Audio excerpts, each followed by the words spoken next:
এবং গত 2 মাস ধরে আমি অনিশ্চয়তার ভিতরে আছি যে আমি কখন নামিয়ে যাব। ঠিক আছে, মানে আমি কখন নামবো এটা আমি জানি না। হ্যাঁ, সো এবং এই মে মাসের আন্দোলন আপনারা দেখছেন। আপনি যখন বন্ধের কথা বললেন, একটা ধারণা ইতিমধ্যে প্রতিষ্ঠিত হয়েছে যে এই সরকার ছুটি ছাটার ব্যাপারে সবচেয়ে উদার, মানে সবাই হ্যাপি, বিশেষ করে যারা ছুটি চায়। না, এটা তো একটু নাগরিকদের ওই ঈদের ছুটিগুলো একসাথে দেওয়া হচ্ছে। যেমন দুর্গাপূজার ছুটি গত বছর আমরা একদিন বাড়িয়ে দিলাম, এবারও একদিন বাড়িয়ে দেওয়ার কারণে দেখা যাচ্ছে 4 দিন একটানা ছুটি পাওয়া যাচ্ছে। সো এটা ঠিক আছে, সরকার তো মানে নাগরিকদেরও তো এক ধরনের ট্রমার ভিতর দিয়ে গেছে, ফলে আরো অনেকগুলো ইকুয়েশনে সম্ভব। হ্যাঁ ঠিক আছে, ছুটি হচ্ছে, কিন্তু আমি বললাম আর কি যে আমি কতগুলো কর্মদিবস পেলাম, এবং যেটা বললাম গত এই যে মে মাস থেকে তো এই যে রাজনৈতিক দলগুলো বলা শুরু করলো যে ছাত্র উপদেষ্টাদের পদত্যাগ চাই। হ্যাঁ, যে একেবারে আরো কি কি স্লোগান, বিশ্রী স্লোগান এই যে এখানে বসে, এবং আমার বাসা থেকে আমি শুনতে পাচ্ছিলাম যে স্লোগান হচ্ছে, ওটা কাছেই যে হাইকোর্টের বিচারপতির বাসভবনের পাশে। তো এই একটা দোলাচলের ভিতরে অন্য সকল উপদেষ্টা যেখানে 8ই আগস্টে শপথবদ্ধ হয়েছেন, আমার শপথ আমি নিছি 10 নভেম্বর, কিন্তু আমার দায়িত্ব আমি পেয়েছি হচ্ছে যে 28 ফেব্রুয়ারি, কিন্তু অফিসে আমি বসছি 1 মার্চ হয়তো, বা এরপর 1-2 দিন পরে। তো বলে আমার জন্য সময়টা খুবই সংকীর্ণ, খুবই কম। আমি হয়তো অফিস হয়তো আমি জানি না, হয়তো 60-70 দিন পাইছি কিনা সব মিলিয়ে। তো এই সময়ের ভিতরে কিন্তু আপনি যখন বললেন যে সুরক্ষা আইনে হচ্ছে আমাদের যে আইনের খসড়া থেকে শুরু করে একবার বিল হওয়া, কি বলে, আইনের গ্যাজেট পাস করা পর্যন্ত 18টা ধাপ হয়ে যেতে হবে। এবং আমি সুরক্ষা আইনের খসড়া, আমি যদি ভুল না বলি, আমি 2 মাস আগে আমি হচ্ছে আমার মন্ত্রণালয়ে বলছি যে এটাকে আপনি যেভাবে আছে প্রক্রিয়া আছে, যে 15টা প্রক্রিয়া শেষ করে আপনি ক্যাবিনেটে নেবেন, ক্যাবিনেট থেকে 2টা ধাপ আছে, ক্যাবিনেট থেকে যাবে প্রধান উপদেষ্টার কাছে, তারপর হচ্ছে যে রাষ্ট্রপতি সাইন করলে এটা গ্যাজেটেড হয়ে যাবে। এই জায়গায় এখনো দ্বিতীয় স্তরে এটা পড়ে আছে। তখন আমি বাধ্য হয়ে দেখলাম যে এটা নিয়ে একটা দোলাচল আছে, সাংবাদিকদের সংজ্ঞা নিয়ে কথা চলতেছে। আমার মানে মন্ত্রণালয়ের লোকরাই বলতেছে স্যার সাংবাদিকদের সংজ্ঞাটা অস্পষ্ট। এখানে আরো অনেকগুলো ধারা নিয়ে কথা চলতেছে, লেজিসলেটিভ বিভাগে পাঠানো হয়েছে, ওখান থেকে কিছু কনসার্ন ওরা না এখনো মানে লিখিত দেয় না, কিন্তু এর আগে বলছে যে এরকম কনসার্নগুলো আছে। ফলে আমি একটা আইন যে করব, এখন যে কোনো উপদেষ্টা, আমার এখানে আরো বাকি 18-20 জন উপদেষ্টা 8ই আগস্ট থেকে এসে বসে উনি ভেবে বলছেন যে উনি কি করবেন। ফলে আমার স্যার যিনি আসিফ নজরুল স্যার, উনি বলতে পারেন যে আমি এত% করছি। এখন আমার দায়িত্বই নেওয়া হয়েছে এমন সময়ে, এবং আমি বললাম তো আমি জানি না আমার গতি কখন থাকবে, আমি আজকেও জানি না কালকে নামতে হবে কিনা আমার। So how can I manage to think যে আমি হচ্ছে যে এইটা করব, এই হচ্ছে আমার আপনি কতদিনের অ্যাসুরেন্স পেলে, মানে কতদিন থাকতে পারবেন জানতে পারলে আমাদেরকে আশ্বস্ত করতে পারবেন যে এই কাজগুলো হবে? না, আমার মনে হয় যে প্রত্যেকটা কাজেরই একটা হচ্ছে প্রক্রিয়া আছে।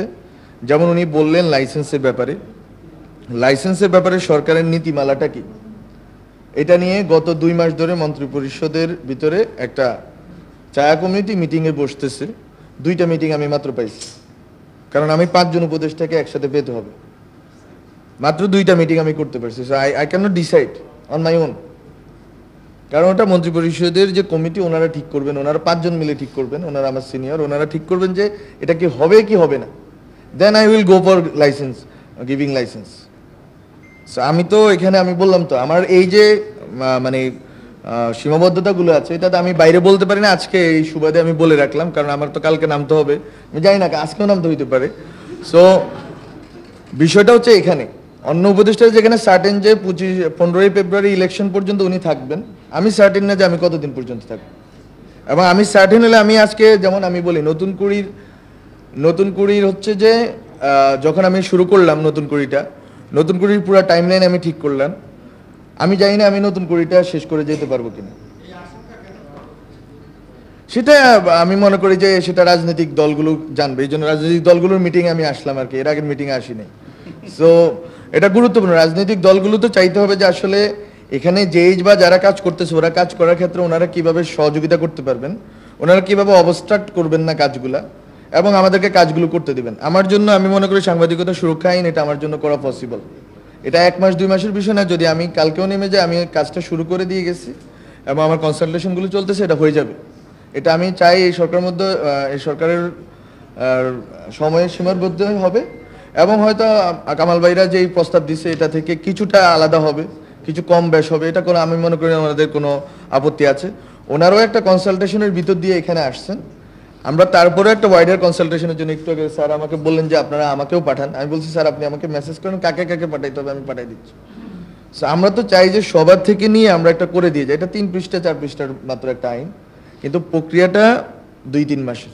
তো আমার কাছে 2-3 মাস হয়তো নাই, কিন্তু আমরা শুরু করে দিয়ে যাব, 2-3 মাসের ভিতরে এটা হয়ে যাবে। এটা অন্তত হবে। সাংবাদিকতা সুরক্ষা আইনটা যে কোনো মূল্যে আমরা করব। আমি যাওয়ার পর যিনি আসবেন ওনাকেও আমি বলবো, বা আপনাদেরও বলার সুযোগ আছে, এটা যে কোনো মূল্যে হবে, এটা একটা জিনিস। কিন্তু গণমাধ্যম কমিশন যেটা, সেটাও আমরা এখন পজিটিভলি আগাচ্ছি। একটা সময় পর্যন্ত মন্ত্রণালয়ের ভিতরে অনেক স্টেক হোল্ডার তো আছে, উনি যেটা বলেন দৃশ্যমান অদৃশ্যমান স্টেক হোল্ডার, তো সবাই মিলে একটা চাপ যে গণমাধ্যম কমিশন যদি দিয়ে দেন, গণমাধ্যম কমিশনের পরিধিটা ওনারা একটু বড় করে রাখছেন। এটা হচ্ছে আমার দিক থেকে ক্রিটিক, যে একটু অনেক বড়, যেমন licensing, starting from licensing to many things like BTV বেতার যে ব্রডকাস্টিং এজেন্সির কথা বলতেছেন, ওইটাও ওনাদের সাথে সম্পর্কিত হবে। ফলে মন্ত্রণালয়ের অনেকগুলো কাজ ওনাদের সাথে সম্পর্কিত হয়ে যাবে। এটা ভালো এই অর্থে যে ঠিক আছে, আমরা সাংবাদিকতা যে অর্থে স্বায়ত্তশাসিত দেখতে চাই, স্বাধীন দেখতে চাই, সেটার একটা রূপরেখা আছে। কিন্তু আমি বিদ্যমান প্রতিষ্ঠানগুলোকে, যেমন উনি বলছেন কোয়াসাই জুডিশিয়াল ইনস্টিটিউশন আকারে কিন্তু প্রেস কাউন্সিল কাজ করে, মানে এখনই কাজ করে। কিন্তু প্রেস কাউন্সিল গঠনের আপনারা দেখছেন যে আমরা একজন সম্পাদককে রাখছি, উনি থাকতে চান নাই। উনি ফেসবুকে লিখলেন যে ওনাকে কেন রাখা হয় নাই, উনি এটা একজন উপদেষ্টা হিসাবে আমার আরও কি কি বললেন ওনার মত করে, ইংলিশে বললেন, আমি ইংলিশে জবাব দিচ্ছি। যাই হোক, সো বিষয়টা হচ্ছে উনি বললেন, উনি ফেসবুকে এসে বলতে পারলেন, কিন্তু প্রেস কাউন্সিল কিন্তু আমি নিয়োগ দিই না। প্রেস কাউন্সিল আপনারা জানেন, প্রেস কাউন্সিলের নিয়োগের কাজটা আমরা একজন বিচারপতি বিদ্যমান বা যারা সাবেক বিচারপতি একজনকে দিই, উনি পরবর্তীতে ঠিক করেন, এবং প্রেস কাউন্সিলে অধিকাংশ লোকই সরকারের বাইরের লোক। এটা হচ্ছে কোয়াসাই জুডিশিয়াল এবং গভর্নমেন্ট প্লাস যেটা কামাল ভাইরা প্রস্তাব করতেছেন, গভর্নমেন্টের একেবারে হয়তো আছে কিছু প্রভাব আছে, যেহেতু গভর্নমেন্ট টাকা দেয়, গভর্নমেন্টের কিছু তো জিনিস আছে। কিন্তু আমরা আমি প্রেস কাউন্সিল এটা যখন ওনারা সমালোচনা করলেন এবং ওনারা বললেন, তো আমি এই বিষয়টা আমার মন্ত্রণালয়ের লোকরা আবার এখান থেকে প্রতিবাদ করলো, উনি যেটা বললেন আমলাতন্ত্র, তখন আমি করলাম কি, আমি হচ্ছে যে প্রেস কাউন্সিলের প্রথম দিককার একজন লোক ছিলেন গাজী শামসুর রহমান, ওনার হচ্ছে রায়গুলো নিয়ে আসলাম। ওনার রায়ের 2টা কপি আপনার প্রেস কাউন্সিলে গেলে পাবেন। তো ওই রায়ে দেখলে আপনার মনে হবে যে আসলে সম্ভব, প্রেস কাউন্সিল দিয়ে সম্ভব। এখন সমস্যা হচ্ছে যে এটা আসলে পুরো কাঠামোর প্রশ্ন। এখন গাজী শামসুর রহমান, ওই সময়ের গাজী শামসুর রহমান, আর ওই সময়ের সাংবাদিকতার যে আমাদের যে স্ট্যান্ডার্ড, ওই সময়ের পত্রিকার সংখ্যা, এবং ওই সময়ের টিভি বলতে কিছুই ছিল না, বিটিভি জাস্ট ছিল। সো ওই সময়ের আর এই সময়ের বিচারটা আলাদা। তবুও প্রেস কাউন্সিল জিনিসটা, যিনি বিচারপতি উনি অনেকবার আসলেন আমার কাছে, একবারে লিখিতভাবে নিয়ে আসলেন যে এটা আপনি বদলাইতে পারবেন না, বদলাইলে হাইকোর্ট হয়ে যাবে, ওই যে বলে আর কি। সো সব কিছু মিলে আপনি এটা করেন না, আমরা একটু কাজটা করি, আপনি যদি করেন, আপনি আরও কনসালটেশন করেন, আরও সব কিছু করেন। তো গণমাধ্যম কমিশনের সাথে সম্পর্কিত হচ্ছে প্রেস কাউন্সিল সম্প্রচার আইন, যেটা করে যাচ্ছিল, শেখ হাসিনা করে যেতে পারে নাই, বাট ওরা শুরু করছিল ওই নীতিমালাটা, সম্প্রচার নীতিমালা, নট আইন, ওইটা সংশ্লেষে এটা গণমাধ্যম কমিশনটা হবে, এর অন্তর্ভুক্ত বা এর সাথে সম্পৃক্ত হবে বিটিভি বেতার। যেমন বিটিভি বেতার আমি ওনাদেরকে রাজি করাইতে বললাম, ওনারা একসাথে হবে, বিটিভি বেতার একসাথে হবে। দ্য ক্রাইসিস ইজ, আমি আজকে একটু বেশি একটু খোলা বলি, কারণ হচ্ছে আমাকে কালকেও বলতে হবে, নামলেও বলতে হবে। পয়েন্টটা হচ্ছে আপনার বেতারের আমাদের হচ্ছে সার্ভিসের অধীনে 800-র মতো হচ্ছে, আর কম বেশ 800-র মতো কর্মকর্তা আছেন সার্ভিসের অধীনে, যিনি সরাসরি সরকারি সার্ভিসের অধীনে। এখন সার্ভিসের অধীনে কোনো কর্মকর্তা কিন্তু তাই স্বায়ত্তশাসিত প্রতিষ্ঠানে থাকতে পারেন না, ইউজুয়ালি থাকতে পারেন না, ওনাকে কোনো না কোনো উপায় আমাকে রাখতে হবে।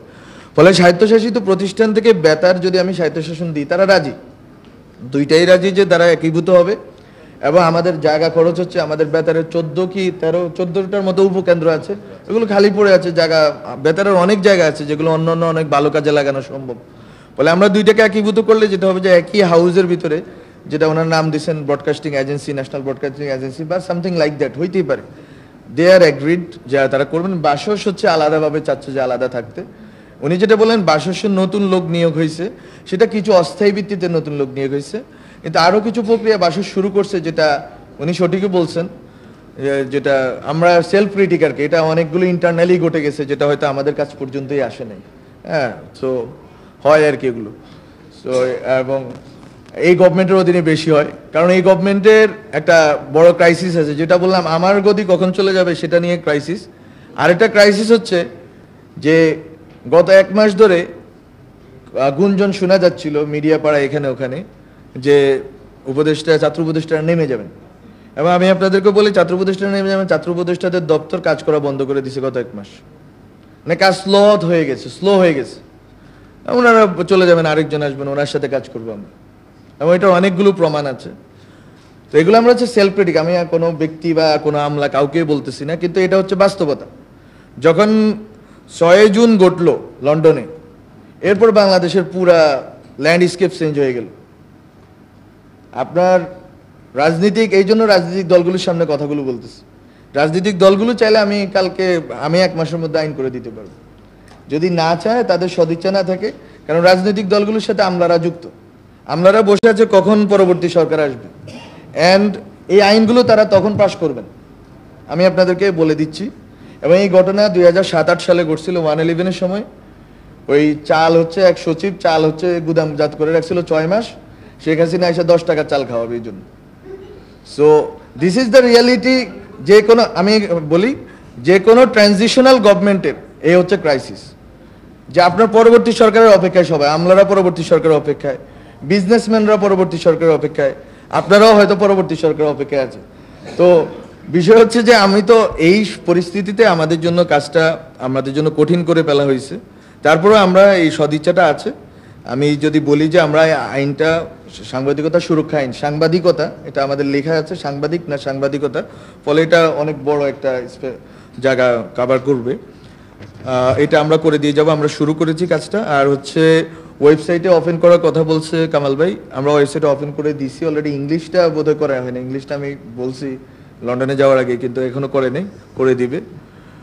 আর হচ্ছে শ্রম আইনের এখানে একটা গুরুত্বপূর্ণ জিনিস আছে, যেমন উনি বললেন ইন্টেলেকচুয়াল প্রপার্টি লতে এটাকে নিয়ে যাওয়া, এটা তো একটা প্রক্রিয়ার বিষয় আছে, কিন্তু শ্রম আইনের অধীনে এখনো পর্যন্ত সাংবাদিকরা আছেন। মজুরির যেটা বোর্ড আছে এটা শ্রম আইনের অধীনে আছে। এখন যদি আপনি সিলিংটা ঠিক করতে যান, তখন এটা আবার আইনগত প্রশ্ন আসবে যে আপনি আলাদাভাবে তাদের বেতন কাঠামো ঠিক করতে পারেন কিনা, কারণ বেতন কাঠামো এক জায়গায় ঠিক করা আছে। এখন সরকার রিট উঠাইতে পারে কিনা, বা কিভাবে নেগোসিয়েশন করতে পারে কিনা, বা কাউকে কনভিন্স করতে পারে কিনা, আরও 10টা ধরনের প্রশ্ন আসতে পারে। এবং এটা ঝুলে আছে, এটা আমার জন্য বিব্রতকর, কারণ আমি বারবার ওয়াদা দিচ্ছি যে নবম ওয়েজ বোর্ড বাস্তবায়ন হবে। যখন আমি নোয়াবের যারা আছে, যারা মালিক পক্ষকে ডাকলাম, ওনারা রাজি যে আমাদের কিছু সুযোগ সুবিধা আছে, এগুলো দেন, পত্রিকাকে ভালো চলতে দেন। যেমন আমি বললাম যে আমরা হচ্ছে সার্কুলেশন রেট আমি কমাই দিব, কারণ আমি ভুয়া সার্কুলেশন সংখ্যা কমাই দিব। যেমন স্থানীয় পত্রিকার জন্য 1000 সার্কুলেশন সংখ্যা আমরা করে দিব, এটা আমরা অনগোয়িং আছে, আমরা করে দিয়ে যাব। কি জন্য? কারণ আপনি ভুয়া দেখানোর দরকার নেই যে এটা আপনার 5000 চাপান, কিন্তু আপনি টাকাটা আমি বেশি করে দিব। 900 টাকা কয়েক বছর আগে, 900 টাকা এখন আসলে বাস্তব না, তো আমি বাড়াই। কিন্তু আমি যে আপনাকে টাকাটা বাড়াই দিচ্ছি, আপনি সাংবাদিকদের কি দিবেন? ওই প্রশ্নের কিন্তু মালিকদের কাছে কোনো জবাব নেই, মালিক বা সম্পাদকদের কাছে। আমি আপনাকে বিজ্ঞাপনের হার বাড়াই দিব, 900 থেকে 1800 করে দিব, এটা আমি বলছি, একবার ওয়াদা করছি যে দ্বিগুণ বাড়াবো, কিন্তু আপনি সাংবাদিকদের কি দিবেন আপনি আমাকে বলেন। ওখানে কিন্তু কোনো রা নাই, এবং আমি মিটিং ডাকলাম, ওনারা 1-2 জন প্রতিনিধি পাঠালেন, আসলেন না। এই জিনিসগুলো আসলে মানে এই ক্রাইসিসগুলো আসলে বলা দরকার, জনগণের কাছে বলা দরকার, সব স্টেক হোল্ডারদেরকে বলা দরকার। এটা হচ্ছে আমাদের জন্য একটা ক্রাইসিস, যে আমরা আসলে প্রণোদনা দিতে রাজি। আপনাকে নিউজ প্রিন্ট আমি আমদানি করতে দিই মোটামুটি বিনা শুল্কে, ধরতে গেলে অন্যদের তুলনায়। আপনি তো ওইটা দিয়ে, অনেক পত্রিকা তো ওইটা দিয়ে আসলে পত্রিকা না চাপাইয়া প্রেসের কাছে বিক্রি করে দেয়, এটাও আমরা জানি। তারপরেও আমরা সরল বিশ্বাসে দিলে কিন্তু আপনারা কিন্তু সাংবাদিকদেরকে ওই হিসাবে কি আপনারা প্রণোদনা দেন, বা আপনারা কি সাংবাদিকদের বেতনটা ঠিক মতো দেন? একজন সাংবাদিক বললেন যে বেতন ঠিক মতো দেওয়া হচ্ছে। একটা বড় অংশের যারা প্রফেশনাল বা কর্পোরেট হাউসগুলো আছে, ওদের অনেকটা বড় অংশ দেওয়া হচ্ছে, এটা সত্য, এবং অনেকে স্ট্যান্ডার্ড বেতন দিচ্ছে। কিন্তু যেটা হচ্ছে যে অনেক মিডিয়াম লেভেলের যে হাউসগুলো আছে এবং বিশেষ করে আওয়ামী লীগের যে হাউসগুলো আছে গত 1 বছর তাদের অবস্থা অনেক বেহাল।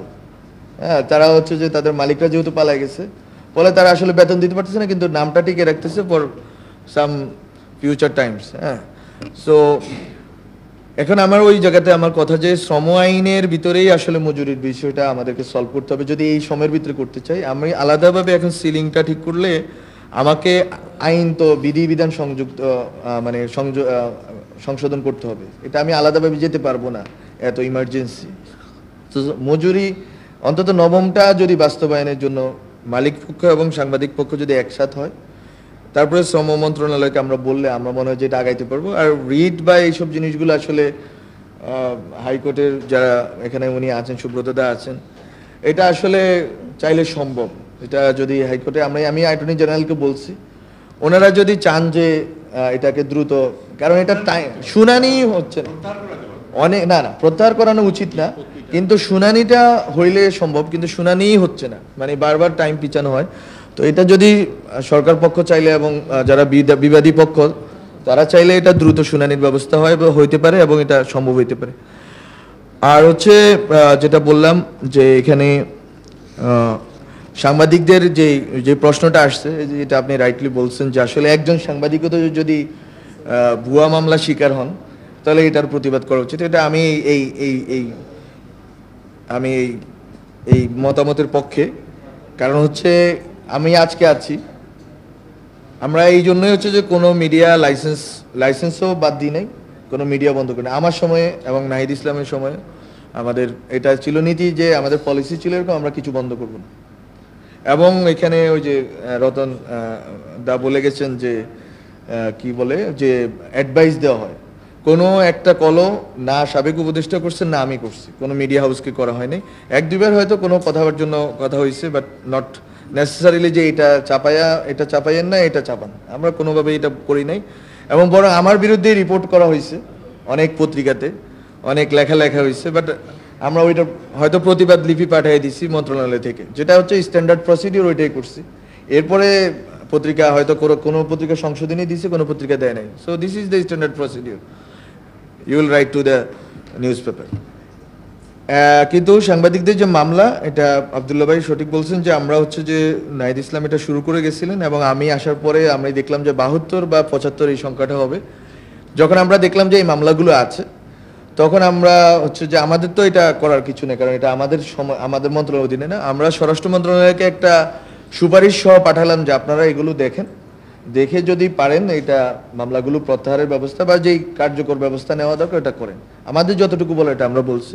এর বাইরে আসলে এই জিনিসটা অ্যাড্রেস করার মতো যে সাংবাদিকদের বিরুদ্ধে ভুয়া মামলা আমাদের কাছে উপায় নেই, বরং আমরা উপাত্তটা সংগ্রহ করছি বারবার বিজ্ঞাপন দিয়ে, যে কোনো সাংবাদিক চাইলে লিখতে পারতেন, আমাদের কাছে লিখেছেনও বটে, এবং আমরা ওইটা স্বরাষ্ট্র মন্ত্রণালয়কে দিয়েছি two further enquiries and things. এটা হচ্ছে আমাদের দিক থেকে। আর হচ্ছে যে যেটা বললেন যে আসলে আপনাদের প্রস্তাবের ভিতরে 23টা প্রস্তাব যেটা আমরা আশুকরণীয় ভাবছি, যেহেতু আমাদের সরকারের সীমা অনেক কম, যে 6 মাস 8 মাস সময় ছিল, মার্চে তো জমা হয়েছে এই জিনিসটা, মার্চের 22 তারিখে, ততক্ষণে হচ্ছে যে এপ্রিলের 15 তারিখ পর্যন্ত, আমি যদি ভুল না বলি অন্তত ঈদের ছুটি ছিল। তো যাই হোক, ধরেন আমরা মিড এপ্রিল থেকে আমরা যখন কাজ করা শুরু করছি, তখন আমাদের কাছে ছিল যে আমরা মন্ত্রণালয়ের ভিতরে এটা পাঠাইছি যে আপনারা দেখেন যে এই জিনিসগুলো বাস্তবায়নযোগ্য কোনগুলো আশুকরণীয়। আমরা তো ঠিক করছি আশুকরণীয় মানে যেগুলো হচ্ছে যে স্বল্প মেয়াদি, মধ্যমেয়াদী আর হচ্ছে দীর্ঘমেয়াদী। তো আমাদের তো সময় মাত্র 6 মাস আছে ততক্ষণে, বা 8 মাস। তো আমরা ঠিক করলাম যে স্বল্প মেয়াদী আমাদের মোট 13টা আমাদের সুপারিশ আমাদের কাছে লিস্টেড হলো, এবং 23টা, ওই 23টা থেকে আমরা 13টা ঠিক করলাম। এই 13টার কাজ এখন চলমান আছে। এগুলো হয়তো অত আমরা বড় কিছু করতে পারলাম না, হয়তো এই যে যেটা হচ্ছে যে আপনারা প্রস্তাব করলেন যে ডিএপি থেকে সার্কুলেশনের জন্য বা বিজ্ঞাপন হার বৃদ্ধি করা বা সার্কুলেশন নম্বর কমানো, এগুলো আমরা করতেছি। আরও অনেকগুলো আমার কাছে লিস্ট আছে, যদি আপনারা চান, সাংবাদিকরা চান, আমি আপনাদেরকে আমার মন্ত্রণালয়ের থ্রুতে দিয়ে দিতে পারি, এবং আমার পিআরও এটা অনেকবার দিচ্ছে already. So it is already in public. So এটা হচ্ছে আমাদের এই সময়ে করার মতো হচ্ছে 23টা ছিল, 23টার ভিতরে আমরা 13টা করলাম। ওয়ান হাউস ওয়ান মিডিয়া যে নীতিমালার কথা বলছেন, এটা আমি আলোচনা করছি, কিন্তু ওয়ান হাউস ওয়ান মিডিয়া করতে গেলে যেটা হবে যে এটা সম্ভব, কিন্তু যেটা হচ্ছে যে এখানে আপনার এটার সাথে রিলেটেড যে প্রতিষ্ঠানগুলো আছে প্রতিষ্ঠানগুলো সবগুলো মিলিয়ে কাজ করার বিষয়টা একটু জটিল প্রক্রিয়া। এটা আমার যদি 1 বছর সময়সীমা থাকে, সময়সীমা থাকলে আমি এটা করে ফেলতে পারতাম, মানে এই সদিচ্ছাটা আমাদের আছে। এবং যে বিশেষ করে এই যে ট্রান্সকম গ্রুপ, মানে যেটা বলা উচিত ছিল না, যাই হোক, বা অন্যান্য গ্রুপে আছে যারা সদিচ্ছা ছিল যে ঠিক আছে আমরা ওয়ান হাউস ওয়ান মিডিয়াতে নীতিভিত্তিক চলে যাব। এবং আমি মনে করি অন্যান্য মিডিয়া হাউসগুলো যাইতে পারে, এটা তো আসলে ওয়ান হাউস ওয়ান মিডিয়া হলে ব্যক্তিগত মালিকানাধীন অন্যটা করে দিল, কিন্তু যেটা হলে আমরা নীতিমালাটা বা আমরা নীতির ক্ষেত্রে এক জায়গায় থাকলাম যে ওয়ান হাউস থাকলো ওয়ান মিডিয়া থাকলো, এইটা আমরা চাইলে করতে পারতাম যদি আমাদের হাতে একটা দীর্ঘ সময় থাকতো। বিশেষ করে এটার সাথে এনবিআর জড়িত, এটার সাথে আরও কিছু আর্থিক প্রতিষ্ঠান জড়িত, লাইসেন্সিং যে প্রতিষ্ঠানগুলো আছে এগুলো জড়িত। আমি তো লাইসেন্সিংয়ে আমি কোনো হাতে দিতে পারতেছি না। নতুন তো আরও পরের কথা, নতুন হচ্ছে যে আপনি যেটা বললেন, যেটা ইঙ্গিত করতেছেন, সেটা আমি বলেই একটু ব্যাখ্যা করে দিই। এবং আপনারা যারা জানেন যে নতুন একটা টিভির বিষয়ে কথা হচ্ছে, সেটা হচ্ছে যে একটা গ্রুপের শ্যাডো ইনভেস্টমেন্ট বা এরকম কিছু, কিন্তু তারা আসলে অনেক আগে এটার অনুমোদন পাইছে গত সরকারের আমলে। এটা তারা হচ্ছে যে তরঙ্গ বরাদ্দ পেয়ে গেছে অলরেডি। এই সরকার আমলে জাস্ট তারা নামটা আগের নামটা থেকে আরেকটা নামে নতুন নামে দিতে চাইছে, দ্যাটস ইট। এই ফাইল হয়তো গত ডিসেম্বরে সাইন হয়ে গেছে। সো এইটা আমাদের সময়ে আমরা হচ্ছে যে এটা নতুন করে দিছি এরকম না, এটা লাইসেন্স অলরেডি এটা দেওয়া আছে, জাস্ট নামটা চেঞ্জ করার জন্য মন্ত্রণালয়ে আসছে, দ্যাটস ইট। এখানে নতুন করে কোনো লাইসেন্স দেওয়া হয় না যে ফ্রম ভেরি বিগিনিং প্রথম থেকে শেষ করে এরকম কোনো লাইসেন্স আমাদের মন্ত্রণালয় থেকে দেওয়া হয় না। So this is for the clarification. আর আমাদের যে বিষয়গুলো ছিল আরও, যে এখানে যে জিনিসটা নিয়ে আলোচনা ওইটাতে আমরা একটু বলি, সেটা হচ্ছে স্বনিয়ন্ত্রণ, সেলফ রেগুলেশন না হইলেও আমরা হচ্ছে যে ইউনেস্কোর সাথে আমি ইতিমধ্যে 2বার মিটিং করছি এবং ইউনেস্কোর একটা প্রোগ্রামে আমি গেছি। ইউনেস্কো যেটা বলতেছে সেটা হচ্ছে যে তারা একটা কোড অফ কন্ডাক্ট, মানে মিডিয়া হাউসগুলো নিজেরাই একটা কোড অফ কন্ডাক্ট ঠিক করবে এবং ওই অনুযায়ী তারা নিজেরা পরিচালিত করবে। তারা একটা টাইমলাইন আমাকে দিয়েছেন যে উইদিন নভেম্বর একটা বড় অংশের মিডিয়া হাউস একটা কোড অফ কন্ডাক্ট করবেন এবং ওই অনুযায়ী তারা নিজেরা পরিচালিত হবেন। এবং তারা মন্ত্রণালয়ের কোনো হেল্প চান না এবং কোনো সংযোগ চান না, এটা তারা জানিয়ে দিয়েছেন। তো আমিও সংযোজিত হচ্ছি না, হ্যাঁ। তো আমার কাজ হচ্ছে যে ঠিক আছে আপনারা করেন, আপনারা যদি করে এটা এই জায়গায় এটা যদি গুড প্র্যাকটিস নিয়ে আসতে পারেন, we are okay with that. So আমি মনে করি যে এটা যেহেতু ইউনেস্কো এটা এনগেজ আছে এবং বাংলাদেশের মোটামুটি বড় বড় মিডিয়া হাউসগুলো এনগেজ আছে, আমি আশা করবো যে নভেম্বরের ভিতরে একটা কোড অফ কন্ডাক্ট যেটা তাদের সেলফ রেগুলেশনও এটার ভিতরে অন্তর্ভুক্ত থাকবে, যে আমরা আসলে কিভাবে চলতে চাই এবং আমরা নিজেদেরকে কিভাবে দেখতে চাই, আমাদের সাংবাদিকদের সুরক্ষা থেকে শুরু করে আরও যে জিনিসগুলো আছে, নারীদের ইস্যু বললেন স্যার, সব ইস্যুই, কর্মপরিবেশ যে বিষয়গুলো আছে, এগুলো যদি তারা ইন্টিগ্রেট করে যদি করতে পারেন, we are very much happy with the consequence and everything. তো আমার এটা হচ্ছে যে আমার দিক থেকে যে এটা হচ্ছে নিয়ন্ত্রণ এবং অভিযোগ ব্যবস্থাপনা, আমার মনে হয় যে ওটার ভিতরে অন্তর্ভুক্ত, কোড অফ কন্ডাক্টের মধ্যে অন্তর্ভুক্ত হবে যে আমরা কিভাবে সেলফ রেগুলেট করবো নিজেদেরকে, not any regulatory body from government. আর আমরা নিজেদেরকে আসলে গ্রিভেন্সগুলো কিভাবে অ্যাড্রেস করবো, নিজেদের ভিতরকার যে যতগুলো ইস্যু আছে, নারী যৌন নিপীড়ন থেকে শুরু করে যে জিনিসগুলো আছে, বা এখানে সাংবাদিকতা সুরক্ষা আইনও আছে, যে যদি কোনো সাংবাদিক যদি আঘাতপ্রাপ্ত হন বা কোনোভাবে যদি তার বেতন কাটা যায়, আরও যে জিনিসগুলো আছে সেগুলো আপনারা কীভাবে করবেন, এটা তারা আগে করুক। আমরা সাংবাদিকতা সুরক্ষা আইনটা করবো, আইনেই যেই আপনার সুরক্ষার জন্য এটা আমরা করে দিব, বাকিটা এটা সমন্বিত হবে। আসলে এটা পুরোটা একটা সমন্বিত সিস্টেমের ভিতরে যাইতে হবে।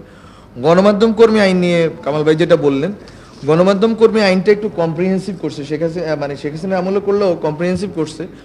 এখন এটা আমি কিন্তু করার পক্ষে বিপক্ষে না, আমি বলতেছি যে এটা আমি বলতাম যেহেতু এটা আছে, অনেকগুলো তো খসড়া আমাদের কাছে আছে, সম্প্রচার নীতিমালার খসড়া আছে, তারপর আরও অনেকগুলো ওটিটি নীতিমালার খসড়া আছে।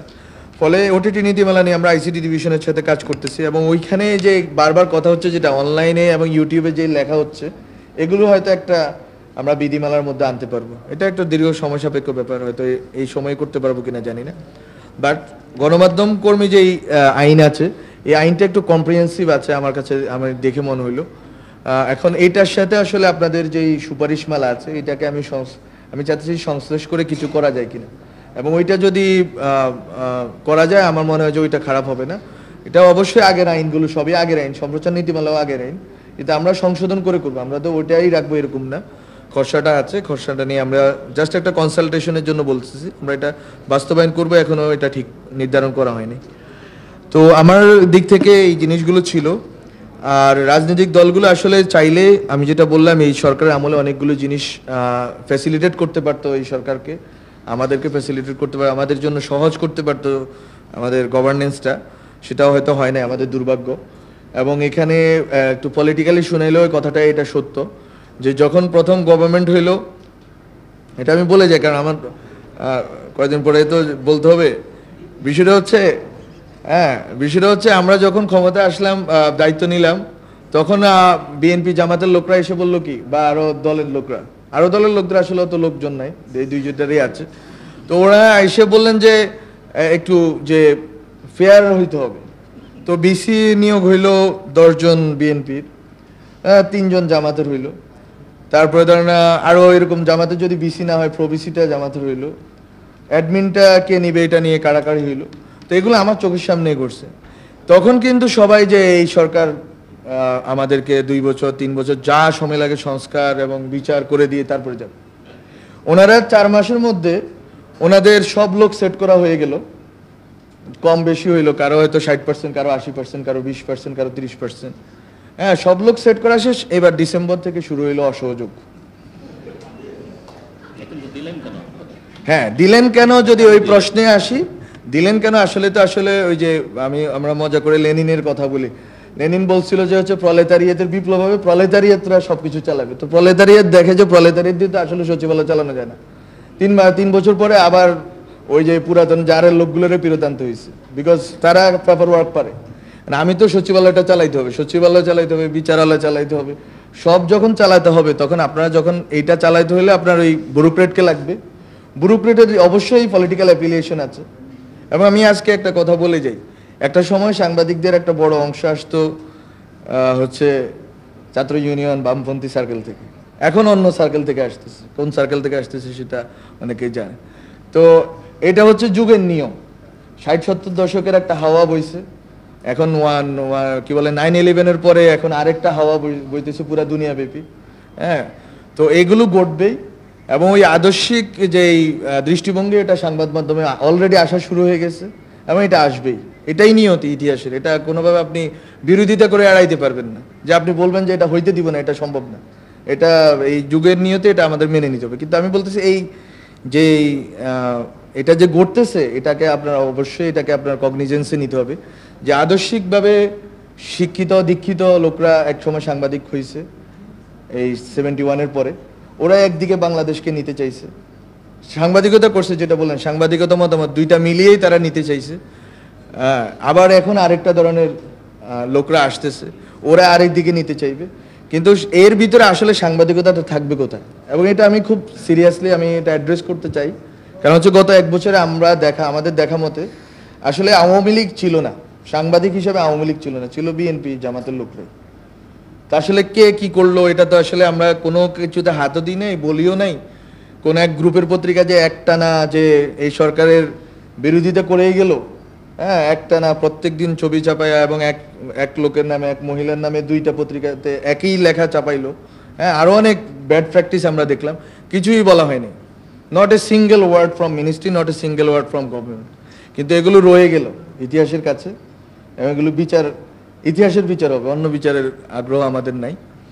তো যেটা রাশেদ খান বাড়ি থেকে শুরু করে অন্যরা বলেন যে তোমরা আমাদের সাথে এত লড়াই সংগ্রাম করলা, তোমরা এগুলোর কোনো শিক্ষা দীক্ষা দিলা না কেন, বা তোমরা ফ্যাসিস্ট মানে ফ্যাসিজম অ্যানাবলারদেরকে কিছু করলে না কেন? আসলে কিছু করার চেয়ে গুরুত্বপূর্ণ ছিল যে এই পুরা জিনিসটা যে এতটা মানে আপনি স্বাধীনতা দিলে কি হয়। এই জন্য যখনই যে কোনো আমি মিটিংয়ে যাই, সাংবাদিকদের স্বাধীনতা নিয়ে আলোচনা হয়, তখন আমি বলি যে rights without responsibility is dangerous. এবং এইটা আপনি গত 1 বছরে দেখে ফেলছেন যে অনেক রাইটস, যা ইচ্ছা তা লিখতে পারতেছেন, গভর্নমেন্টের পক্ষে বিপক্ষে লিখতে পারতেছেন। হ্যাঁ, কিছু তো কনসার্ন ছিল, মবের ইস্যু ছিল, তারপর হচ্ছে ইউটিউব ইস্যু ছিল, বা ফেসবুকে বট ইস্যু ছিল। কিন্তু এর বাইরে মূলধারা থেকে সাংবাদিকদেরকে আপনারা কোনো সাংবাদিকদের থেকে আনতে পারবেন না যে তাদেরকে কোনোভাবে বাধ্য করা হয়েছে কিছু লেখার জন্য। আর সরকারের বাইরেও যে আসলে অনেকগুলো সংস্থা কাজ করে, এটা আসলে আপনাদের অলরেডি বুঝে ফেলার কথা, তো আমি এটা ব্যাখ্যা দিতে চাই না। সো এটা তাদের কিছু মানে তাদের তো আবার কাজের ধরন ভিন্ন, তারা হয়তো কিছু এনগেজমেন্টে ছিল। তো সরকারের দিক থেকে সরকার আকারে যদি বলি ইন্টারিম গভর্নমেন্ট, এদের কোনো এনগেজমেন্ট ছিল না, এবং কোনো বিধিনিষেধ কোনো সংবাদ মাধ্যমের উপর চাপানো হয় নাই, এবং কোনো একটা হাউসকেও বন্ধ করা হয় নাই, এবং আমি থাকা অবস্থায় কোনো হাউসকে বন্ধ করা হবে না, কোনো আউটলেটে আমরা বন্ধ করতে দিব না। যে আউটলেট চলার চলুক, এবং জনগণ বিচার করবে যে আসলে কাকে সে গ্রহণ করবে, কাকে সে নেবে না। যেমন আমরা অলরেডি প্রমাণ পেয়ে গেছি যে একটা বিখ্যাত একটা সবচেয়ে বড় পত্রিকা, ওয়ান অফ দ্য মানে কি বলে প্রমিনেন্ট পত্রিকা, তাদের প্রচার সংখ্যা হচ্ছে যে জাস্ট হাফ ড্রপ করছে জাস্ট গত 1 বছরে। তো এটা আসলে জনগণের বিচার যে আসলে কে কাকে পড়বে কি পড়বে না। আবার অনেক দিক থেকে নতুন যে মিডিয়াগুলো, নিউ মিডিয়াগুলো আসতেছে, এরা অনেক বেশি ট্রাস্টেড। অ্যান্ড এই যে ট্রাস্টের প্রশ্নটা আসছে, আপনারা প্রথমে এটা আনলেন, এটা গুরুত্বপূর্ণ। অনেক বেশি ট্রাস্টেড হচ্ছে অ্যান্ড ক্রেডিবল হচ্ছে তাদের কাছে। মানুষ মনে করতেছে নিউ মিডিয়া, নট যে আমি বলতেছি যে ইউটিউবের বা হচ্ছে যে অন্যান্য, বরং হচ্ছে নিউ মিডিয়া যারা হচ্ছে যে ছোট ছোট অনলাইন করতেছে, যেমন হচ্ছে জাস্ট একটা রুম বা 2টা রুমে টকশো করতেছে, এরকম মিডিয়াগুলো কিন্তু অনেক বেশি ট্রাস্টেড আমার কাছে মনে হচ্ছে এখন এই আমাদের জেনারেশনের কাছে, দেন মেইন স্ট্রিম মিডিয়া, দেন ইভেন টিভি চ্যানেল।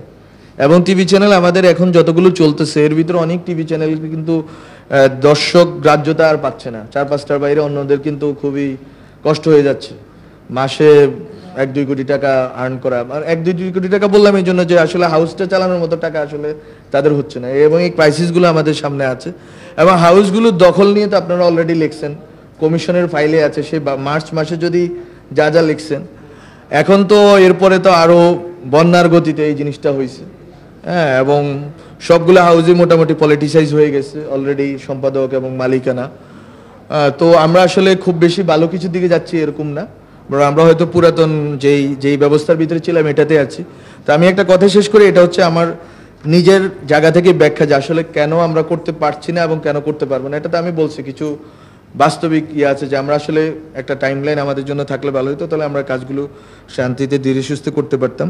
আর আমলাতন্ত্রের ইস্যু আছে, বাট আমাদের নিজেদেরও অবশ্যই খামতি আছে যে আমরা আসলে অভিজ্ঞতার জায়গা থেকে যে আমরা যদি জানতে পারতাম প্রথমে হয়তো দাগাই দিতাম যে এইটা করা যায়। সো অভিজ্ঞতার বিষয়টা আছে, সেটা আমরা মনে করি যে জনগণ ক্ষমা করবে যে আমাদের বয়স এবং অভিজ্ঞতা হিসেবে। কিন্তু বাকিটা যেটা আমি বলবো যে পুরা ইকোসিস্টেমটা, পুরা গভর্নেন্স থেকে শুরু করে মিডিয়া থেকে শুরু করে সব কিছুই আসলে, আমি একটা কথা বলি যে ট্রায়াড অফ পাওয়ারে হচ্ছে যে একটা ব্যুরোক্রেসি, মিলিটারি অ্যান্ড সিভিল ব্যুরোক্রেসির কাছে একটা পাওয়ার কনসেন্ট্রেটেড আছে, আরেকটা পাওয়ার কনসেন্ট্রেটেড আছে হচ্ছে যে বিজনেসম্যানদের কাছে, আরেকটা পাওয়ার কনসেন্ট্রেটেড আছে মিডিয়া অ্যান্ড সিভিল সোসাইটি বা আমরা যেভাবে ধরি এদের কাছে। এখন এরা তিনজনে কিন্তু তিনজনকে ফিড করে, তিনজনকে ফেলে পুষে রাখে, এবং প্রত্যেকটার ইন্টারেস্টের সাথে জড়িত। এটাই হচ্ছে যে মিডিয়াতে আজকে যতগুলো দুর্বলতা বা গত কয়েক দশকের দুর্বলতার উৎস তো এখানেই, যে আসলে বিজনেসম্যানরা মিডিয়াকে ফিড করে, মিডিয়া আবার বিজনেসম্যানদের স্বার্থটাকেই রক্ষা করে। এবং গত 1 বছরে এটা আরো নোংরাভাবে দেখা গেল। আমি একবারে পত্রিকা ধরে ধরে বলতে পারি, কিন্তু এটা আমাদের জন্য সমীচীন না, বরং আমি মনে করি যে এটা আপনাদের কাছে স্পষ্ট যে কে কিভাবে করতেছে। আর ওইদিকে সিভিল মিলিটারি ব্যুরোক্রেসি হচ্ছে যে এই জিনিসটাকে, এই কর্পোরেট ইন্টারেস্টটাকে সার্ভ করে যাচ্ছে। এইটার এই পুরা সিস্টেমের কোনো রকম চেঞ্জ আমরা করতে পারি না দুঃখজনকভাবে, এই অভ্যুত্থানের পরে এতগুলো মানুষ শহীদ হওয়ার পরে। এটাই হচ্ছে আমি মনে করি ব্যর্থতা, যে এই ব্যর্থতাকে মানে সিভিল মিলিটারি ব্যুরোক্রেসিকে আপনার ফেসিস্ট মুক্ত না করে, কর্পোরেশনকে ফেসিস্ট মুক্ত না করে আপনি মিডিয়াকে আলাদাভাবে ফেসিস্ট মুক্ত করবেন, এটা আসলে সম্ভব না। বা ওই প্রবণতা মুক্ত করবেন, হয়তো ফেসিস্টরা নাই নাম কাওয়াজতে, কিন্তু ওই প্রবণতাগুলো রয়ে গেছে। এখনো মালিকরা ওই রকম আচরণই করতেছে, এখনো সাংবাদিকদের বেতন ভাতা নিয়ে আগের মতোই মানে চলতেছে।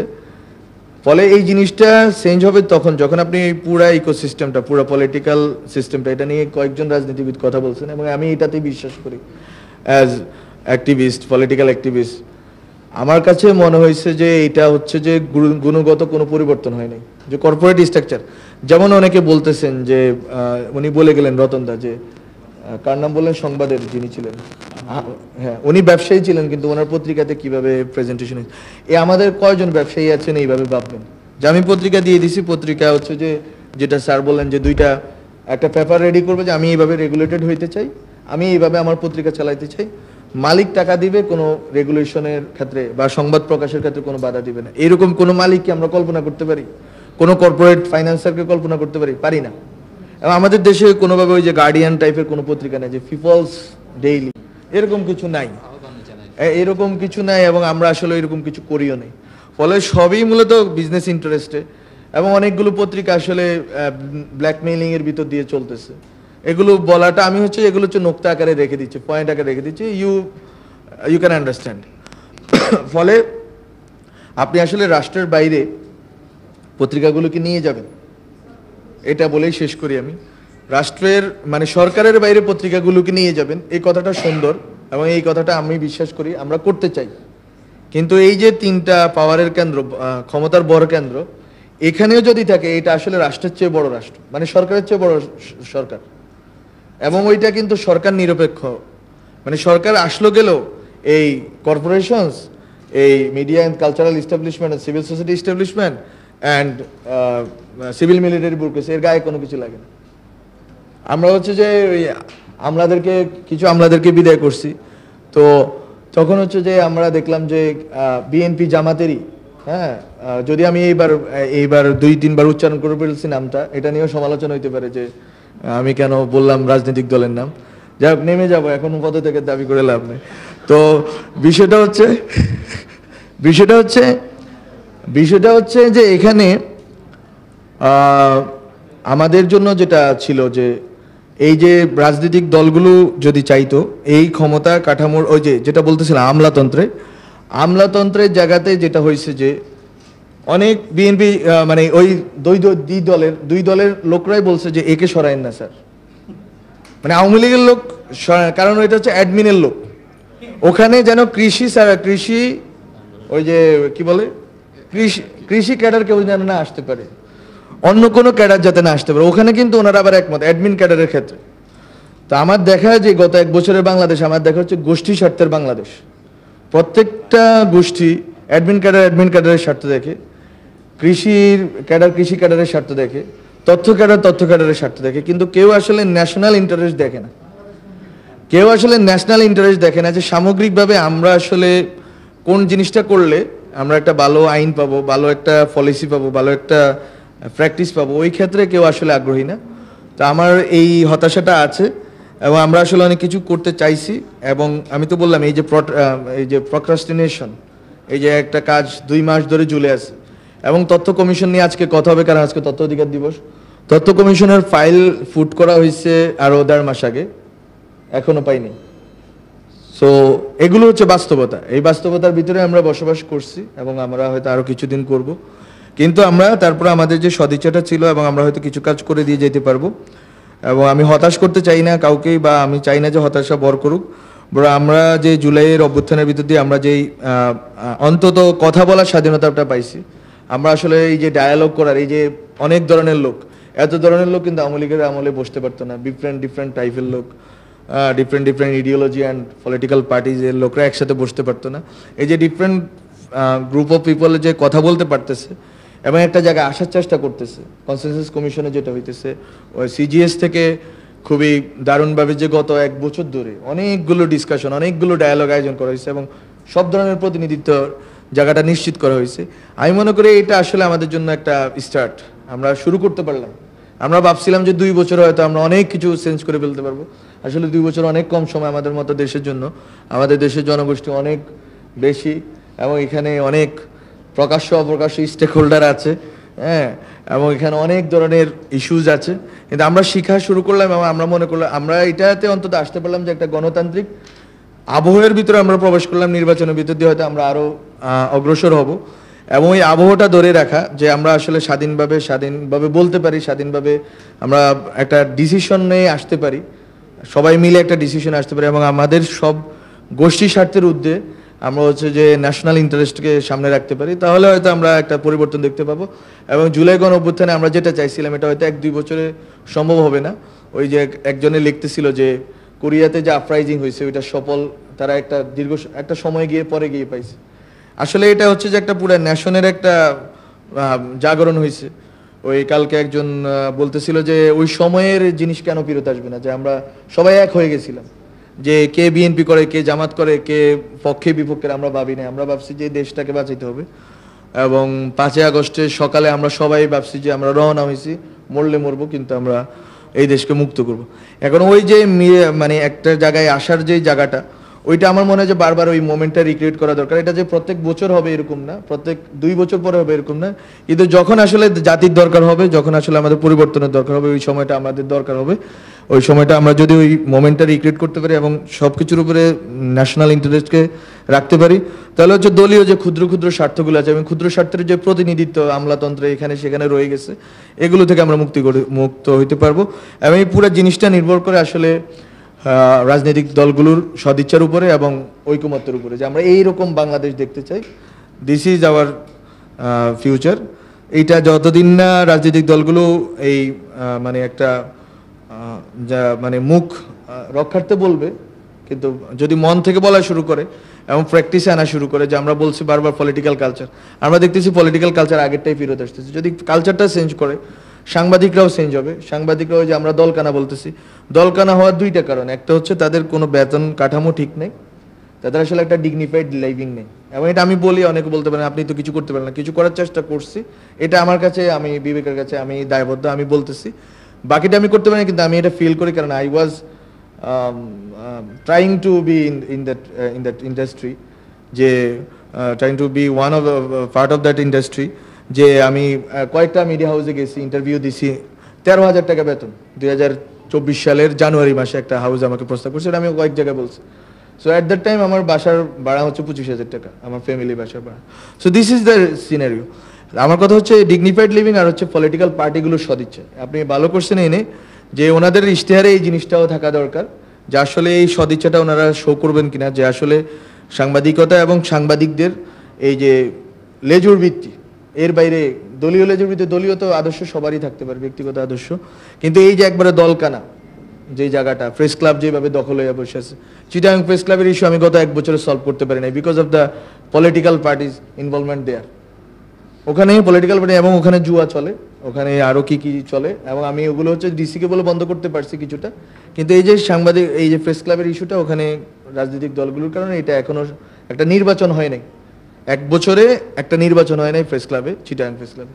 So this is the reality we are living in.